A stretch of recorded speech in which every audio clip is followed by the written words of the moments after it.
You make so much money so fast, are not ready for that and just totally mess up their life. I'm not going to do that. I don't care how much you offer me extra. It's not worth it.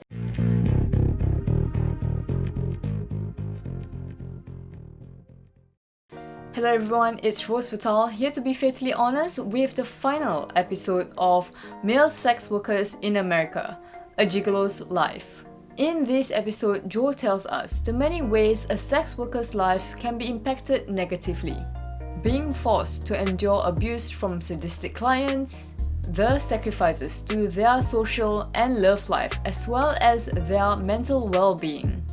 He also goes into how these negatives generally affect men and women differently.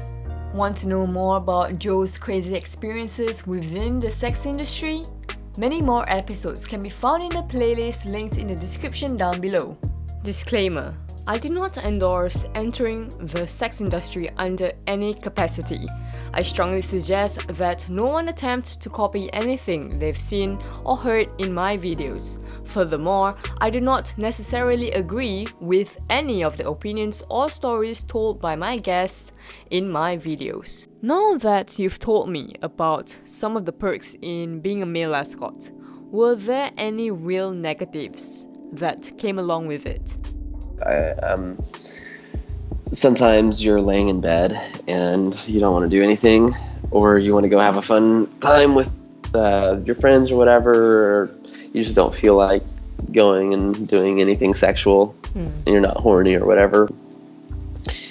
You don't want to do this, but the money is so good, and you just drag yourself out of bed to do it, which I guess is, like normal jobs are kind of like that too. I guess everybody can relate to that somewhat, but I guess it can kind of ruin sex for you sometimes. Yeah. I noticed myself just not desiring sex at all for periods of time. While on the job, did you always have to be extra careful in how you acted around clients? Absolutely. Yeah. You always had to be mindful and about like what you're saying and how you're doing it if you wanted to be successful. But I think that was a negative. What kind of other negative issues did you experience during your time as an escort? Your body is your business. So if you get a pimple on your forehead or something, it's gonna totally affect your business. If you get an STD or you get any type of health problem, you get sick, then that just affects your bank account. It's not only your health, it affects everything. So that's a negative. I'd say sometimes experiences with clients just leave you feeling shitty. Sometimes they make you feel great and you're like, awesome, I'm on top of the world. But sometimes it's, like their whole reason for hiring you is just to make themselves feel awesome and you look shitty, and that's their thing. There's the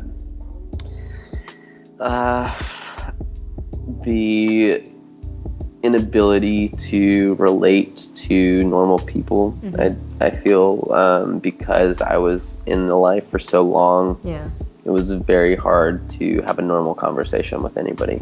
It was just, like, people could ask me, like, how's your day? What'd you do? And I can't say anything. It's like, can't say anything everything had to be like a fabricated lie, or it would be honest, and then the whole conversation would just turn to me about me and my craziness, and it just I couldn't have any normal conversations really, and it's harder to relate to people. But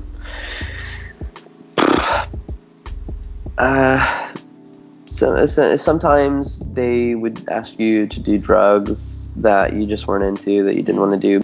That wasn't what I wanted to do. I didn't want to do. I didn't want to have sex, but I would still take those clients. It was sometimes just like being dragged into things that you didn't want to do, like certain drugs and stuff like that. I actually, I think I kind of quit everything for a little bit at that time, and I think I called my sister, and she came and picked me up and took me to their house, and I think I got kind of back on my feet. I think I got like a normal job for a little bit, and eventually kind of turned back to my old ways. During your time as a gigolo, were you able to have relationships with people who weren't sex workers? I didn't have other relationships besides Tracy. That kind of lasted throughout the whole time. But there's other girls that I liked a lot and that liked me and was kind of like a girlfriend, but not official. Official. And they actually were like escorts that worked for me, so it was open. Would you say that your experiences as a male escort differ to that of most female escorts? For me, yes. And for some other select male escorts, yes. A lot of the escorts that are guys, they'll just do it. They'll go all the way. They'll smoke your they'll have sex with you. They'll suck your dick. They'll do all of that stuff. And that's a lot of what the girls do.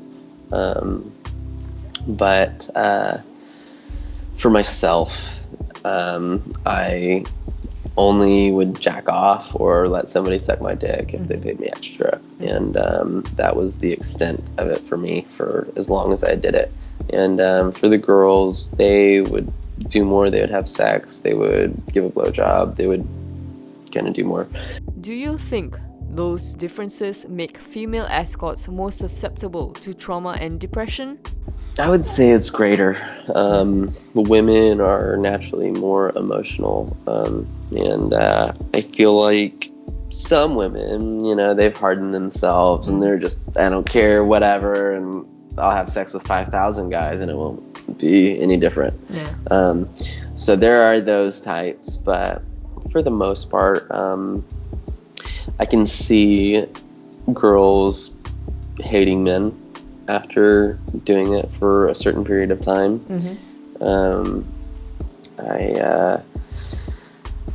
I see gay guys that do it just totally enjoy it the whole time because they're or guys that are bi that are open to doing it because they're doing and they're getting their sexual desires met all the time, and then they I don't know what it is really. I guess they're totally okay with it most of the time.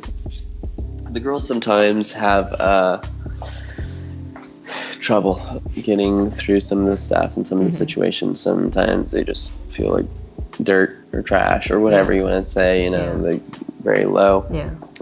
They can have low self-esteem and it just kind of turns into depression and stuff. And that was something that when I was a pimp, I was very aware of. And if a girl was kind of getting like low self-esteem and depressed, then I'd kind of pull her out. And I feel like it does have more of a strain on women. Do you have any advice for people who might be considering entering that life? Absolutely. I think for anybody considering to get in it, I think if you are not in the right mental state, it will severely mess your life up. I feel like it is Pandora's box, and if you are not prepared to handle what comes out of it, you will totally fuck your shit up. The trick is not getting in too far, not overdoing it to the point where you lose who you are. That is my opinion. I think it could be good and bad. I think there's positive and negative experiences that come out of it, and it's up to that individual to keep the negative out and just pick out the positive things. And if you're smart and capable of doing that, then it can be an amazing experience. I've seen girls that and guys that are not ready for that and just totally mess up their life. You make so much money so fast, and it's usually a person that's never made that amount of money before, and they don't know what to do with it. And the clients that they have, maybe not all of them do drugs, but maybe one or two do, and then they get them into get it, hooked, and they've got a yeah. bunch of money, and then it's just this craziness. So if you're not somebody that's like, you know what, I'm not gonna do that, I don't care how much you offer me extra, it's not worth it, because I know that I have an addictive personality and I'll probably get hooked on it. Would you say that your time as a sex worker helped you evolve as a person? Absolutely. Absolutely. Totally. It helped me learn who I am. Alright, thank you for making the time to be fatally honest about your stories. It's really been a pleasure to have you today. Thank you so much, and I really appreciate the time to share my story. It's I've never done that before, and it feels good. I don't ever really tell anybody about that part of me, that side of me, and nobody in a million years would think that, you know, I came from that. So thank you for giving me the opportunity to share. I'm happy to. Okay then, goodbye Joe. Awesome, bye. Thank you again. Bye. Joe's life has been anything but dull. I can see how his hustling skills benefited him in the sex industry. Our insightful interview helped me better understand the life male sex workers might face. Now that you've heard all about his life as a sex worker, what are your thoughts on the matter? Personally, I believe that at least in countries where sex work is still criminalized, the downsides probably outweigh the perks the job can bring. Trafficking and abuse run rife because it's all pushed underground. The lack of regulation only benefits the traffickers and those who would abuse sex workers. In most countries, escorts aren't eligible to financial security, health insurance, or police protection. Due to the stigma that has been placed on them, they rarely can open up to anybody about troubles they might be facing as a result of their job. This often means they live truly lonely lives, even if, on the surface, they are surrounded by people. Sex work is one of the oldest professions in human history. Despite this, most societies prefer to sweep it under the rug, hoping it would go away. Prostitution is now more rife than ever, so clearly outlawing the practice hasn't worked. Why aren't more governments trying to regulate it? Doing so would not only make sex workers' lives safer, but it would also reduce human trafficking, organized crime, and the spread of sexually transmitted diseases. I hope that this series has been eye-opening for you as it was for me. If you've enjoyed this series, please let me know by liking the video, and if you're new to my channel, please subscribe and ding the bell for notifications for future content. It's been Fatally Honest, ciao!